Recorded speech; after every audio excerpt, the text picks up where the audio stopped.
I just took some test pictures on my Olympus E-1 and the E-450.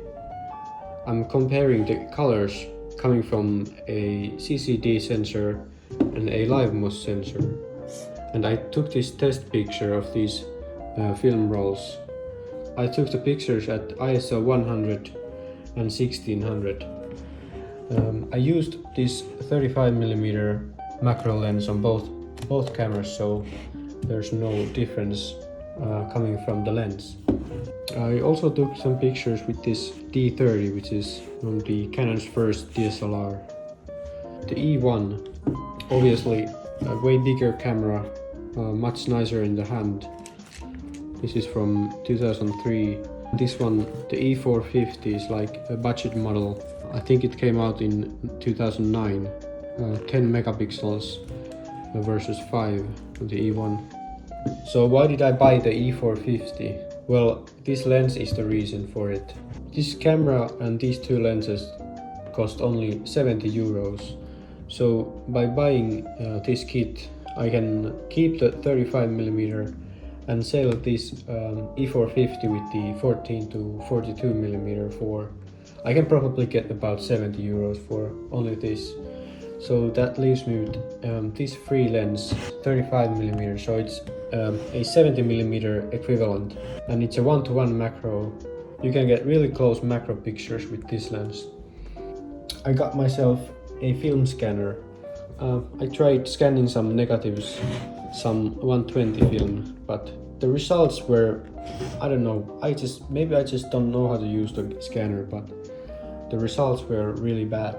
But luckily this flatbed scanner that I got today, it came with light table. I'm able to DSLR or mirrorless scan my negatives. I have used the E-1 some amount, not too much, but I haven't had any decent lenses for it. The only lens I've had is this 14 to 45, and I have had some focusing issues with this. So Olympus switched from CCD sensors to live MOS or CMOS sensors in around 2007.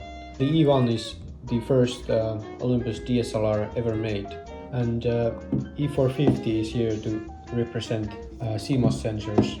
So let's compare some specs and then get to the image comparisons. ISO 100 to 1600 and up to 3200 in boost mode, and 100 to 1600 on E-450. The feel in hand, this has very nice grip, feels nice, and E-450, it's not made for normal sized hands, so only for like kids or something. You can use it with bigger hands, but it's not as comfortable. It has some nice features like way larger and better viewfinder. It also has weather sealing, and overall just is way better built and feels way nicer in the hand. Now then, E-450 does have some advantages. Of course, the resolution, 10 megapixels, if you care about that. The LCD is bigger on the E-450, and the viewing angles are also much better. One thing that surprises me on these Olympus DSLRs is the shutter sound. Let me demonstrate to you. Oh, and one thing that is missing is the top LCD, so if I want to check my shutter speed, I either have to use the screen on the back or look into the viewfinder. Okay, so this is the E-450 and this is the E-1. In my opinion, both sound amazing.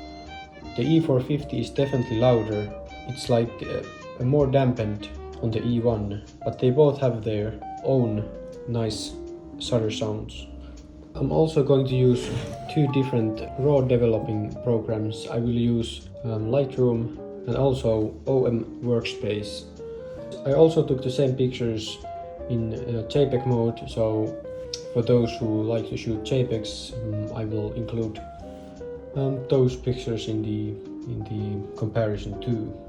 You know, some funny things, like even this really cheap E-450 you know, something that many modern cameras don't have.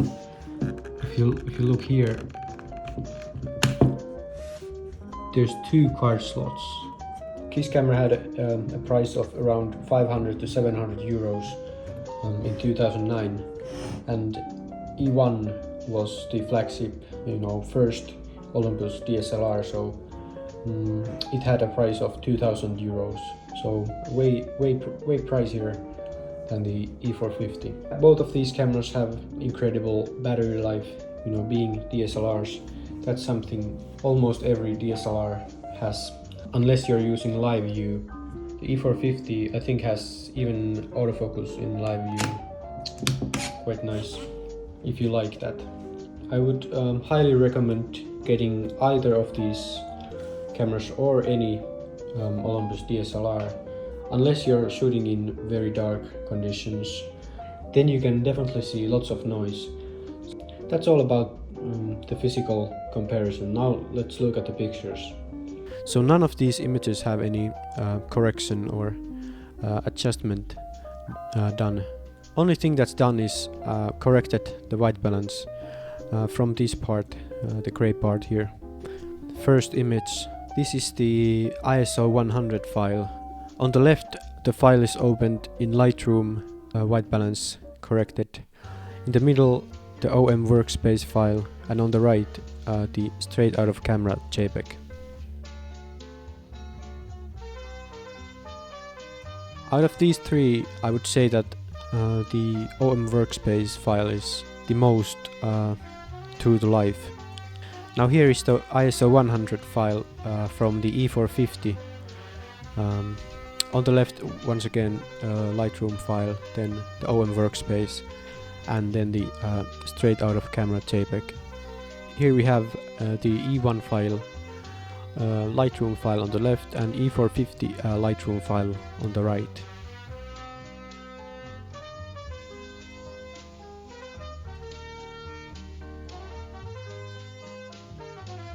And here is the E1 OM workspace file on the left, and the E450 OM workspace file on the right.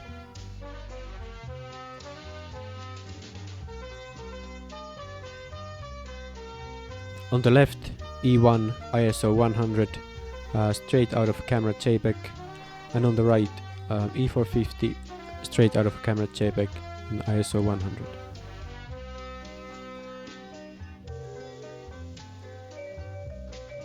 Then let's look at the high ISO files. So first, this is ISO 1600 on the E1, and as you can see, this is the same file on all of these images, but for some reason Lightroom just made it really dark. So on the left, Lightroom, then OM workspace and straight out of camera. You can start seeing this colored noise here, as well as on the JPEG file. And here is the E450 high ISO file, ISO 1600 again, and on the left the Lightroom, then the OM workspace and the straight out of camera JPEG.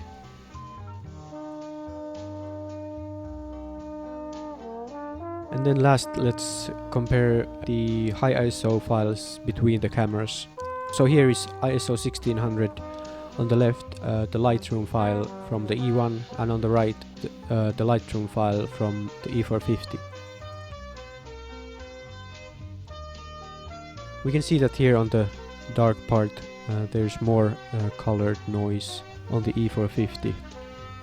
You can also look at the grain or noise here, and you can see that individual grains are larger because of the 5 megapixel sensor versus the 10. Now the same file in OM workspace.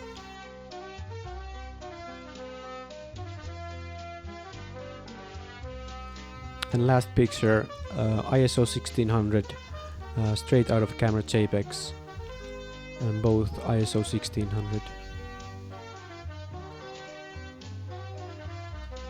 I took this same test picture on my Canon D30, 23 years old. It's 3 megapixels, and I think this grain looks quite nice to my eye. One more thing I wanted to show. This is long exposures with Olympus E-1. On the left it's a 60-second exposure, and on the right a 7-minute exposure. So you can see all the hot pixels appearing.